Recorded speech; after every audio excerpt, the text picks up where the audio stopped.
Hello, I am Professor Rathod. Now today I am going to discuss on the topic turbine systems. This is the cross-section view of the turbine system.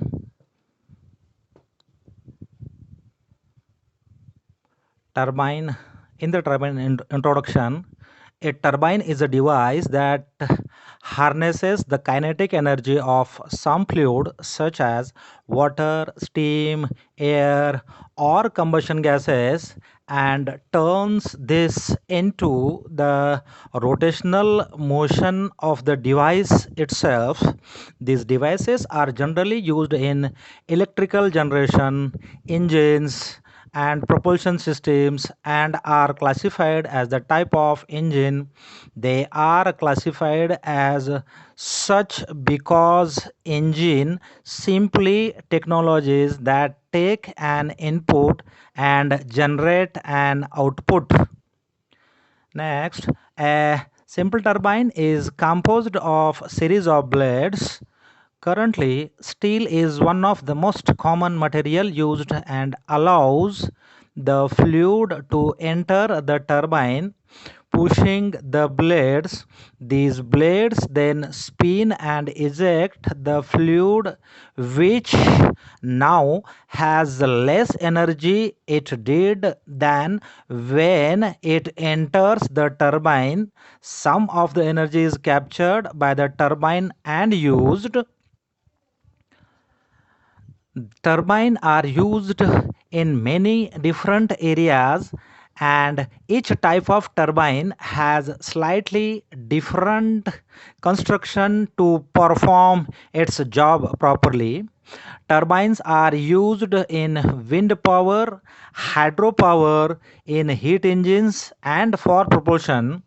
Turbines are extremely important because of the fact that nearly all electricity is generated by them. So it means turbines are mainly used to generate an electricity. Now the turbine system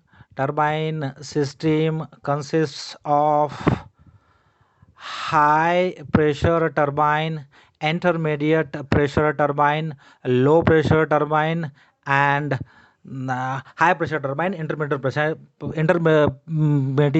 turbine, and low pressure turbine. A regeneration heating system consists of HP headers, deators, CP and BFP, LP heaters, condenser, and CW systems.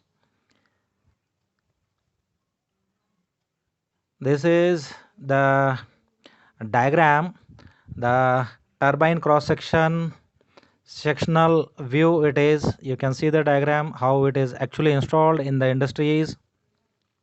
Now here in this diagram, when the steam enters inside the high pressure turbine, then the steam goes to the medium pressure turbine, and how the steam enters in the low pressure turbine.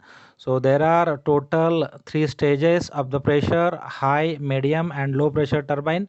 And then it goes to the exhaust. It means that generator is connected to the turbine so that there is generation of electricity.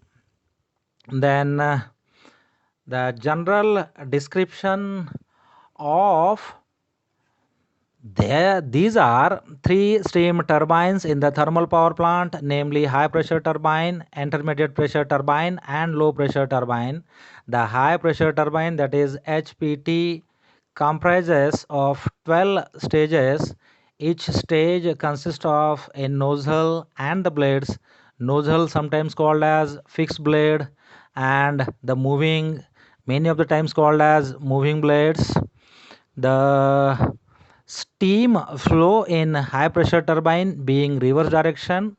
The blades in the high pressure turbine are designed for anti-clockwise rotation when viewed in the direction of steam flow. After passing through high pressure turbine, steam flows to boiler for reheating, and reheating steam comes to intermediate pressure turbine, that is IPT. The intermediate pressure turbine has 11 stages. High pressure and intermediate pressure rotors are connected by a rigid coupling and having common bearing. After flowing through intermediate pressure, steam enters the middle part of low pressure turbine, that is LPT, through two cross section over pipes. In low pressure turbine, steam flows in the opposite paths, having four stages in each path. After leaving the low pressure turbine, the exhaust steam condenses in the surface condenser welded directly to the exhaust part of the low pressure turbine. This is the cross section diagram of high pressure turbine. Next, the view of internal of typical power station of steam turbine. So you can see the high pressure turbine, intermediate turbine, and the double flow low pressure turbine as shown in the diagram are shown in the diagram. The next, the steam flow in turbine. Steam in high pressure turbine, that is pressure is 140 kg per square centimeter and temperature remains 540 degrees Celsius. In intermediate pressure turbine, the pressure 26 kg per square centimeter and the temperature is again 540 degrees Celsius. Steam in low pressure turbine, pressure is 7 kg per square centimeter and temperature is somewhat decreases, that is 270 degree Celsius. The next, this is the cross section diagram. You can see how the turbines are.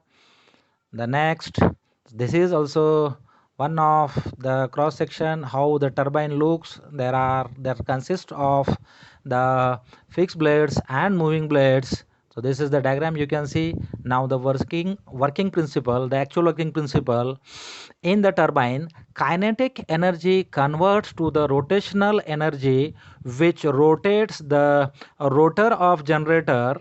Blades are so designed so as not to strike the blades but to glide on, avoid wearing.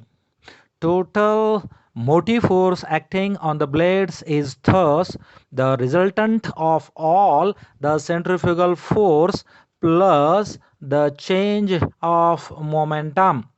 And the next, these are the rotors. Rotors are of high pressure rotors, intermediate pressure rotors, and the low pressure rotors. Next, this is, you can see the internal part of it is the rotors, that the round portion inside of it is rotors. The next, these are the glands. The glands are basically provided there should not be any leakage in the mating parts or the meshing parts or the joint parts. The different glands, that is water sealed glands, carbon ring glands, diaphragm glands, and labyrinth glands. These are the different types of glands. This is the cross section diagram of the glands where the joints are taking place at that time. The glands are used, it's of different types. Now the whenever the turbine comes into the picture, the generator is always coupled. Now the generator which actually generates an electricity or produces the actual energy. So in that the basic components are stator, rotor, exciter, stator water cooling system, rotor and stator hydrogen cooling system, then hydrogen seal oil system, then bus ducts and generator synchronizing system. These are the different components. Now this is one of the diagram of the generator. Now the generator basically the main part of it, the inside part of it is rotor. On the rotor there is a stator, then the next part is exciter, rectifier, then the fan is there, then the source of power to AVR, AVR, then AVR control signal, then supply, then EBC, electronic board controller, that is controller is there, exciter boost is there, EBC supply. This is all are the electrical or the electronic parts which is coupled to the rotor with help of EBG, that is electronic generator, which is coupled with the rotor, and the main parts are the rotor, the stator, the exciter, AVR, etc. are the main components of it. So thank you. So basically the turbine which actually generates an electricity, and which is always coupled with the turbine. So this is the topic today, namely turbine system.